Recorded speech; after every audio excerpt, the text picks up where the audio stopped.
Hey guys, here's how to vacuum a carpet and tile, right? Throughout this whole thing, I keep telling you, you gotta vacuum the carpet, you gotta vacuum the tile. Okay, well, here's how to do it, right? Step by step. So first thing you're gonna wanna do is prepare the area, right? You're gonna wanna pick up any small objects, cords, large debris, any of those sort of things before, plugging in and vacuuming. Move lightweight furniture if possible, okay? If you need to scooch it while you're working and scooch it back, make sure you put it back in the same place, okay? Know your limitations. If it's too big of an object, don't push it around, okay? You want to try and vacuum underneath it. That's the point though, right? So if you don't have to move it, don't move it. A lot of the time there's a good section underneath that you're able to kind of get the vacuum underneath, right? So this is an age-old problem, people have thought. So anyways, some pro tips, right? Check for coins, small items, right? We not only don't want to damage the vacuum, but one of the funnest things I do in my job when I find a treasure is to treasure, and I go running for the customer. I swear to, they always think, oh my God, what's the and then they see they got something they found. It's fun. It's a way to make them chuckle. So it does feel good when you get to give them something they didn't see. There was this one time, right, that I was working and I found this gold ring, and I brought it to the customer, treasure, and and she sees me and she looks at the ring and she just starts crying. Like, I'm just like, oh my God, oh my God, So they were good tears, right? She ended up telling me that she had a foreign exchange student over for the summer, and that he worked really hard, had a summer job, did great work, earned for him a lot of money, right? When she brought him back to Africa, he spent a lot of that money on this gold ring for her. Okay, she thought she lost it in the airport. This thing was priceless. It wasn't worth a lot of money. It was priceless. Okay, I found it.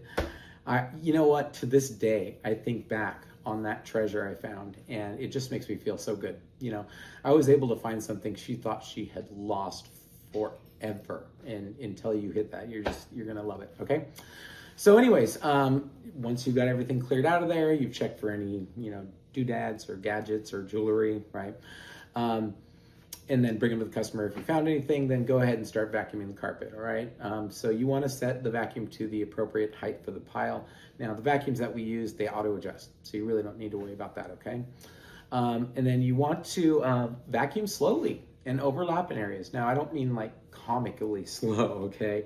You're gonna have to find a good pace, okay? I would say if you're pushing forward and back, you go, 1, 2, 3, 4. Okay, so that's the sort of pace. You want to move from the very back of the room forward. Remember, everything that you're done with when you vacuum, you're done with, right? That's all done work. You're like, woohoo, I'm making progress, okay?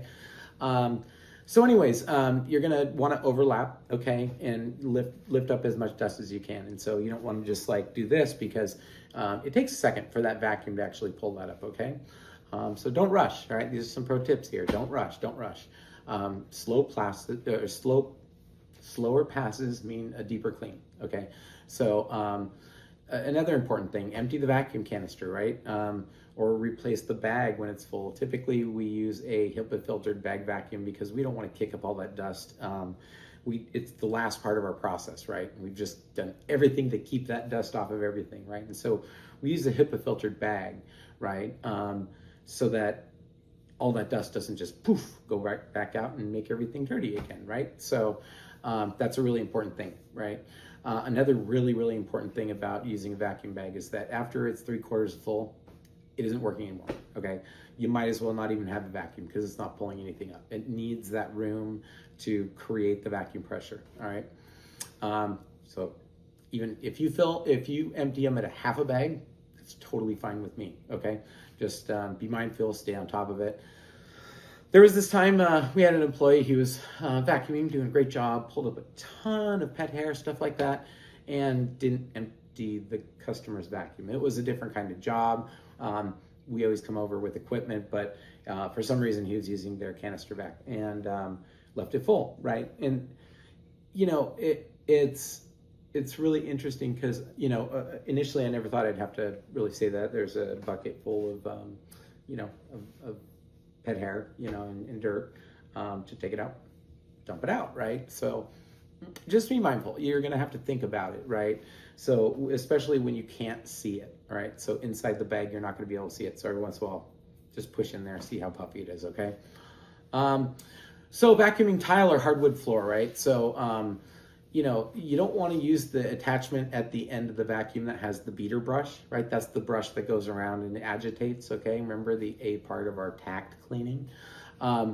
So yeah, you don't want to use that at all, right? There's another attachment. It's got a little lint brush looking thing on the bottom of it, right? And it's got a little dial, okay, on the top of it. When you twist that dial, the there's this I don't know what you want to call it, brush that comes down, and it's got these little sections in it that are empty. Anyways, those are made specifically for tile and hardwood.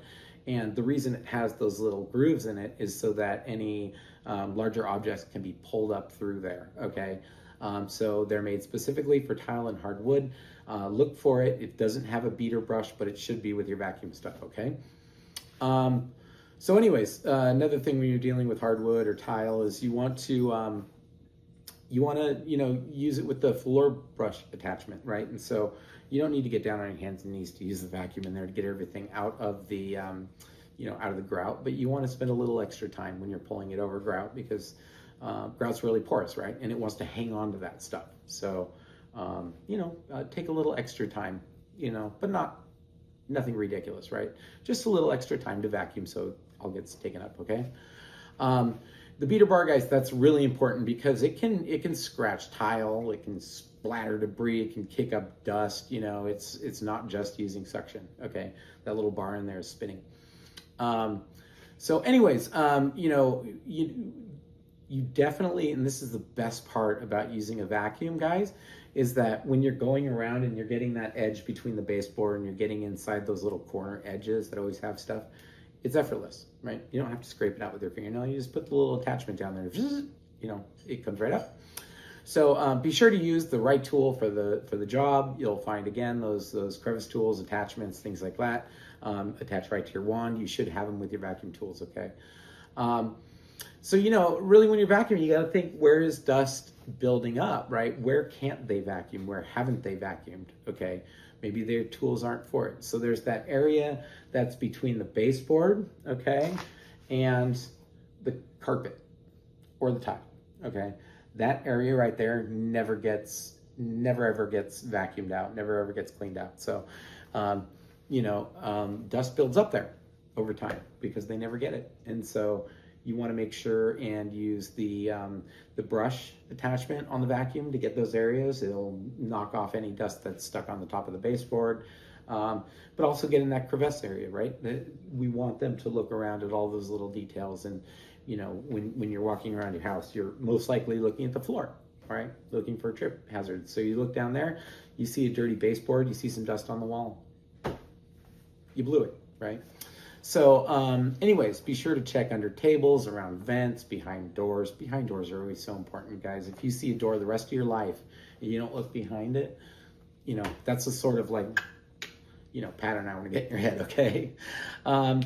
There is some basic maintenance that you're going to have to take out of there, right? So there's the, changing the bags. You're going to have to kind of occasionally just see, is it clogged up, sometimes what will end up happening is that tube that goes from the backpack back down to there will get a clog in it. And so nothing actually gets vacuumed up. So, just kind of get a sense of what it should be working like. And if it stops working at that efficiency, then you probably have some maintenance issue to take care of on the vacuum, okay?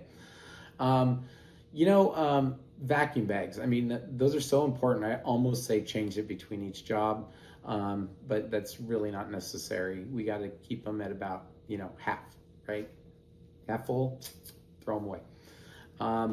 So, a couple little known facts about, the HEPA filter, right? The HEPA filtration system was made, actually for the, for a nuclear war to protect people, right? And so it's the same sort of stuff that you have on an N95 mask. These things can actually protect you. They can actually stop small particles. So yeah, they work. They're made out of the same material, and so definitely please, keep an eye on your vacuum bags, okay?